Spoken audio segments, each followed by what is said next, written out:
अच्छा जी students, next lecture हमारा osmosis पे है जी। और ये हैं कुछ टर्म्स जो कि हमने इसमें डिस्कस करनी है। ऑस्मोसिस की पहले डेफिनेशन है, उसके बाद सेमी परमिएबल मेम्ब्रेन, सॉल्यूशन क्या होता है, सॉल्यूट कंसंट्रेशन क्या होती है, टॉनिसिटी क्या होती है, हाइपोटोनिक, हाइपरटोनिक और आइसोटोनिक सॉल्यूशन में डिफरेंस क्या है, कंसंट्रेटेड सॉल्यूशन क्या होता है, डाइल्यूट सॉल्यूशन क्या होता है। इनको वन बाय वन हम सारे टर्म्स पर डिस्कस करेंगे और लास्ट पे हम ऑस्मोसिस की डेफिनेशन डिस्कस करेंगे जो वेरी फर्स्ट के वन है। यहाँ किस चीज़ को डिज़ोल्व किया जा रहा है, नमक को।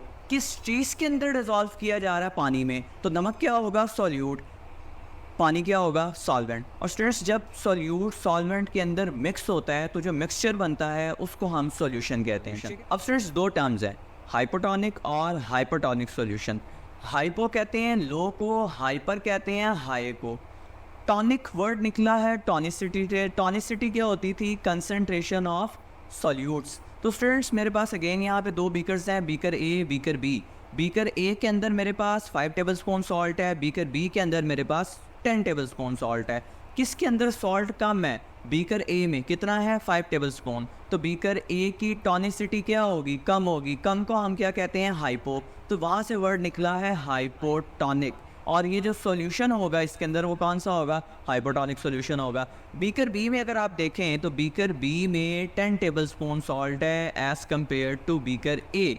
तो बीकर ए की टॉनिसिटी क्या होगी, ज़्यादा होगी। ज़्यादा को हम क्या कहते हैं, हाइपर। तो बीकर बी के अंदर जो सॉल्यूशन होगा वो हाइपरटोनिक सॉल्यूशन होगा।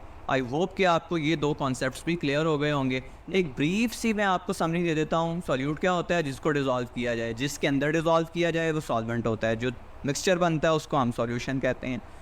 पतला सॉल्यूशन होता है उसको हम डाइल्यूट कहते हैं। गाढ़ा होता है तो उसको हम कंसनट्रेटेड कहते हैं। पतले सॉल्यूशन में सॉल्ट की अमाउंट कम होती है, गाढ़े सॉल्यूशन में सॉल्ट की अमाउंट ज़्यादा होती है।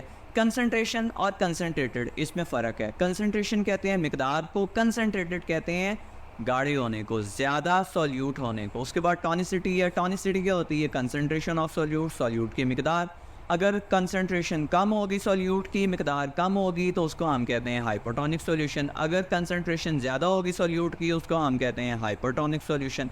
और अगर कंसनट्रेशन सेम होगी तो उसको हम कहते हैं आइसोटोनिक सॉल्यूशन।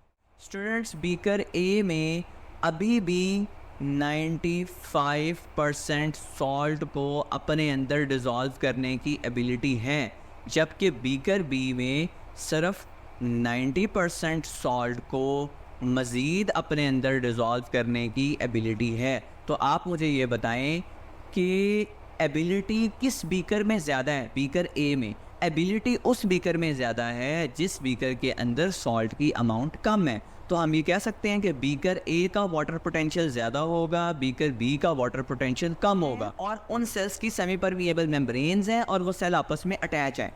बीकर ए है, बीकर बी था, बीकर ए था, बीकर बी था। अब सेल ए है और सेल बी है जो कि दोनों आपस में अटैच हैं और थ्रू सेमी परमिएबल मेम्ब्रेन। आपको पता है सेल्स ऐसे ही सेमी परमिएबल मेम्ब्रेन्स के थ्रू ही अटैच होते हैं। अब ऑस्मोसिस क्या होता है, डिफ्यूजन हम पढ़ते हैं। डिफ्यूजन में हम कहते हैं जी it is the movement of solid, liquid और gas from high concentration to low concentration. Students अगर मूवमेंट सिर्फ वाटर की हो तो उसको हम कहते हैं ऑस्मोसिस। ऑस्मोसिस क्या, simply osmosis is simply the movement of water. अच्छा, अब मूवमेंट होती कहाँ से कहाँ पे है, अब इस चीज़ को हमने डिस्कस करना है। स्टूडेंट्स दो हमारे पास सेल्स हैं, सेल ए और सेल बी। और गौर से देखिएगा, सेल ए में स्टूडेंट्स हमारे पास सॉल्ट कम है और सेल बी में हमारे पास सॉल्ट ज़्यादा है। तो सेल ए का जो सॉल्यूशन होगा वो डाइल्यूट सॉल्यूशन होगा, वो हाइपोटोनिक होगा। अगर वो डाइल्यूट है, हाइपोटोनिक है, तो इसका मतलब है उसमें सॉल्ट कम है। स्टूडेंट्स जिस चीज़ में सॉल्ट कम होता है उसका वाटर पोटेंशियल हाई होता है।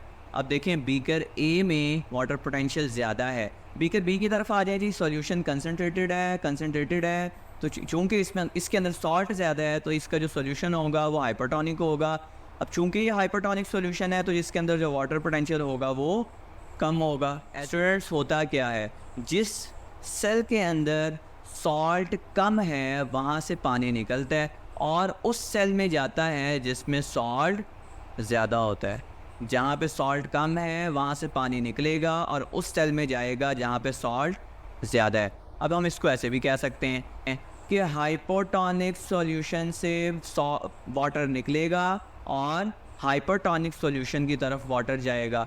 इसको हम ऐसे भी कह सकते हैं कि हाई वाटर पोटेंशियल वाली साइड से वाटर निकलेगा और लो वाटर पोटेंशियल वाली साइड पे वाटर जाएगा। आप समझ आ गई है जी। Movement of water from less solute concentration to high solute concentration. Movement of water from dilute solution to concentrated solution. Movement of water from high water potential to low water potential। और किसके through जा रहा है? Through semi permeable membrane.